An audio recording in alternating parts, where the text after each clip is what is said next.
বিশ্বকাপের মঞ্চে আবারও চোখ থাকবে একজন মানুষের দিকে, লিওনেল মেসি, কোটি কোটি সমর্থকের স্বপ্ন আর আর্জেন্টিনার সবচেয়ে বড় ভরসা। কিন্তু বিশ্বকাপ শুরুর ঠিক আগে সুখবরের পাশাপাশি এলো এক সতর্কবার্তাও। চোট কাটিয়ে মেসি ফিরেছেন পুরোদমে অনুশীলনে, তবুও কেন উদ্বিগ্ন আর্জেন্টিনার প্রাক্তন তারকা? কেন বলা হচ্ছে প্রতিটি ম্যাচে পুরো ৯০ মিনিট খেলানো উচিত হবে না মেসিকে? আজকের প্রতিবেদনে জানাবো সেই সমস্ত তথ্য। কয়েকদিন আগেও মেসির হ্যামস্ট্রিংয়ের চোট নিয়ে উদ্বেগে ছিলেন আর্জেন্টিনা সমর্থকেরা। ইন্টার মায়ামির হয়ে খেলতে গিয়ে পাওয়া সেই চোট বিশ্বকাপের আগে বড় দুশ্চিন্তার কারণ হয়ে দাঁড়িয়েছিল। আমেরিকায় পৌঁছানোর পর প্রথম দিকে দলের সঙ্গে অনুশীলনও করেননি মেসি, আলাদা করে ফিটনেস ট্রেনিং চালিয়ে যাচ্ছিলেন। ফলে প্রশ্ন উঠছিল, বিশ্বকাপের প্রথম ম্যাচে কি আদৌ দেখা যাবে লিওকে? অবশেষে এলো স্বস্তির খবর। কানসাস সিটি এফসির মাঠে দলের সঙ্গে পূর্ণোদ্যমে অনুশীলন করেছেন মেসি।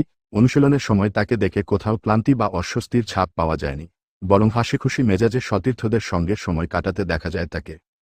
সম্প্রতি প্রস্তুতি ম্যাচে পরিবর্তন হিসেবে নেমে গোলও করেন মেসি।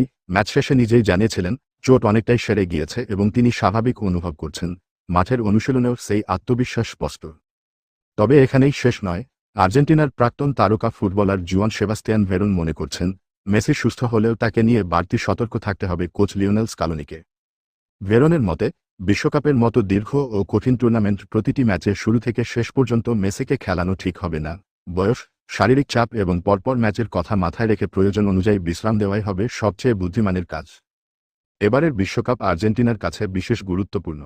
একদিকে নতুন প্রজন্মের ফুটবলারদের উত্থান, অন্যদিকে হয়তো এটাই মেসির শেষ বিশ্বকাপ অভিযান, তাই শুরু থেকেই কোনো ঝুঁকি নিতে চাইছে না দল।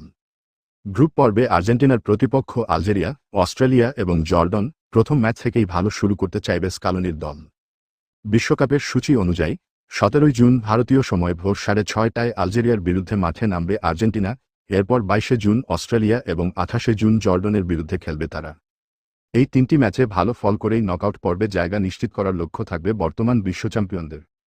এবারের বিশ্বকাপও ইতিহাসের দিক থেকে বিশেষ। প্রথমবারের মতো ৪৮টি দেশ অংশ নিচ্ছে এই প্রতিযোগিতায়।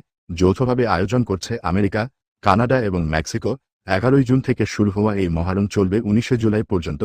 এত বড় প্রতিযোগিতায় মেসির ফিটনেসই হতে পারে আর্জেন্টিনার সবচেয়ে বড় শক্তি। আবার সামান্য অসতর্কতা পুরো পরিকল্পনাও বদলে দিতে পারে। তাই ভক্তরা যেমন মেসির জাদু দেখতে অপেক্ষা করছেন, তেমনি কোচিং স্টাফও চাইছেন তাকে সঠিক সময়ে সঠিকভাবে ব্যবহার করতে।